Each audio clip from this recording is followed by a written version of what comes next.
નમસ્કાર મિત્રો, education with Jignesh ચેનલમાં તમારું સ્વાગત છે ને હું છું જિગ્નેશ.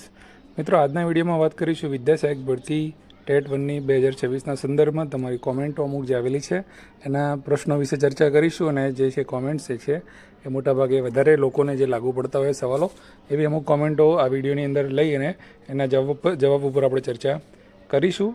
તો ચેનલ ઉપર નવા હોય તો ચેનલને સબસ્ક્રાઈબ કરવાનું ભૂલતા નહીં. અને એજ્યુકેશન વિથ જિગ્નેશ ચેનલને 10,000 સબસ્ક્રાઈબર પૂરા થયા છે, તો એ બદલ તમામ સપોર્ટર જે છે, તમામ વ્યુઅર્સ જે છે, જે વિડીયો આપણો રેગ્યુલર જોવે છે, લાઇક કરે છે, શેર કરે છે, તમામ વ્યુઅર્સનો ખૂબ ખૂબ આભાર વ્યક્ત કરું છું. તો આગળ વધીએ હવે આપણે કોમેન્ટ્સ તરફ. કોમલ તેંડુલકરની કોમેન્ટ આવેલી છે કે સર, માર્કશીટ નથી આવી તો ફોર્મ કેવી રીતે ભરાશે? તો ટેટ 1ની માર્કશીટ જે છે એ મતલબ પરીક્ષા બાદ જે છે 2-3 મહિના પછી એવી રીતે આવતી હોય છે, પરિણામ આવ્યા બાદ. અને જાન્યુઆરીમાં જ એનું પરિણામ જે છે આવ્યું હતું ને હજુ સુધી માર્કશીટો નથી પહોંચી. પણ હવે સરકારે જે છે એ જાહેરાત આપી દીધી છે અને ફોર્મ ભરાવવાની તારીખ પણ આપી દીધી છે. તો એમાં હવે આપણે તમારે ચિંતા કરવાની કોઈ જરૂર છે નહીં. તો માર્કશીટ નથી આવી તો તમારી પાસે જે પણ તમારો ટેટ નંબર જે છે એ નાખવાનો હશે, બધી જ માહિતી જે છે અંદર આવી જશે. તો એ પ્રકારની વ્યવસ્થા કરવામાં આવશે. એટલે ટેટ 1ની માર્કશીટ નથી આવી એ સરકારને પણ ખબર છે, તો એની વૈકલ્પિક વ્યવસ્થા જે છે એ કરીને જ રાખી હશે. તો એમાં તમારે કોઈ ચિંતા કરવાની જરૂર છે નહીં. ત્યારબાદની કોમેન્ટની વાત કરીએ, ભાવેશ પરમાર કરીને લખે છે કે અધર મીડિયમવાળાનું કંઈક કરો. એટલે કે બધાને ખબર છે કે ગુજરાતી માધ્યમની જે છે એ ભરતી આવી છે અને અન્ય માધ્યમની વિદ્યા સહાયક ભરતી જે છે કાયમી ભરતી જાહેર નથી થઈ. તો અન્ય માધ્યમનું શું? તો ઘણા મિત્રો જે છે એ કાલે કે પરમ દિવસે જે છે 2 દિવસ પહેલાં એ અમદાવાદમાં રજૂઆતો કરી હતી અને દેખાવો કર્યા હતા કે અન્ય માધ્યમની પણ વિદ્યા સહાયક ભરતી આપવામાં આવે. તો પહેલું તો કારણ એ દેખાઈ રહ્યું છે કે જ્ઞાન સહાયક જે છે હમણાં અન્ય માધ્યમની અંદર ભર્યા છે અને એ જ્ઞાન સહાયક ટેટ 1 પાસ ના કરી હોય એવા પણ જે મિત્રો જે છે પીટીસીવાળા એ લોકોને લીધેલા છે. એટલે ભરતી જે છે એ આવશે, નહીં આવે એવું નથી. તો જેટલા પણ અન્ય માધ્યમના મિત્રો જોઈ રહ્યા હોય તમામને કહેવાનું કે આવડી મોટી ભરતી ગુજરાતી માધ્યમની જો આપી છે તો અન્ય માધ્યમની ભરતી પણ આવશે જ. તમારે પ્રોપર રજૂઆત કરવાની જરૂર છે. તમે મહેનત કરતા રહો. આ વખતે જે છે એ ભરતીની બાબતમાં જે સરકાર જે છે પોઝિટિવ જણાઈ રહી છે, તો એનો ચોક્કસથી લાભ મળશે. ત્યારબાદની કોમેન્ટ છે, પૂજા કેશોદા લખે છે કે કેટેગરીવાળાને 90 માર્ક્સ હોય તો ભરતીમાં ફોર્મ કેટેગરીમાં ભરવું કે ઓપનમાં?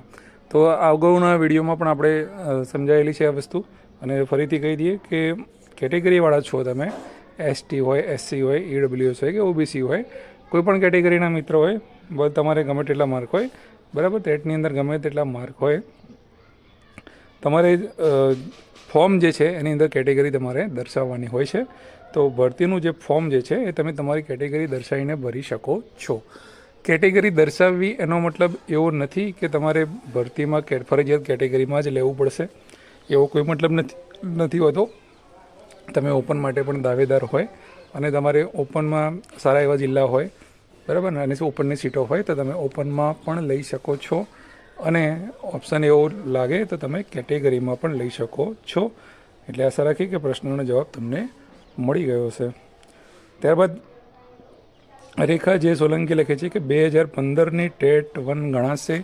તો અત્યારે મુખ્ય મુદ્દો જે છે આ ચાલી રહ્યો છે. મોટાભાગના મિત્રો જે છે કોમેન્ટ કરે છે, વોટ્સઅપમાં પણ પૂછતા હોય છે કે જૂની ટેટ ગણાશે કે નહીં, તો કઈ ટેટ ગણાશે? તો આપણે આગળ પણ કન્ફર્મેશન કરેલું છે. ફરીથી એકવાર તમામ મિત્રોને કહી દઈએ છીએ કે આજે પણ અમુક મિત્રો જે છે એ રજૂઆત કરવા માટે ગયા હતા કે જૂની ટેટ જે છે ગણવામાં આવે, પરંતુ સ્પષ્ટ એવો જવાબ મળેલો છે કે ઠરાવ પણ થઈ ગયેલો છે.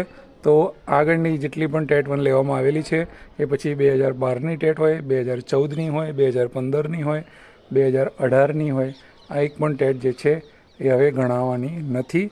જે તે ઠરાવ જે છે સમયમાં થઈ ગયેલો છે કે હવે 5 વર્ષની વેલિડિટી પ્રમાણે જે છે એ ટેટ ગણવામાં આવશે. તો આ ભરતીમાં કઈ ટેટ ગણાશે? ટેટ 1 2023 અને ટેટ 1 2025. આ બંને ભરતીની અંદર પાસ થયેલા, ઉત્તીર્ણ થયેલા ઉમેદવારો જે છે એલિજિબલ રહેશે. એટલે આ જે છે એ કન્ફર્મ તમારે કરી લેવું. કોઈને એવું લાગતું હોય કે અમારી ટેટ પણ જૂની ગણાવી જોઈએ તો એ ત્યાં જઈને રજૂઆત પોતાની કરી શકે છે.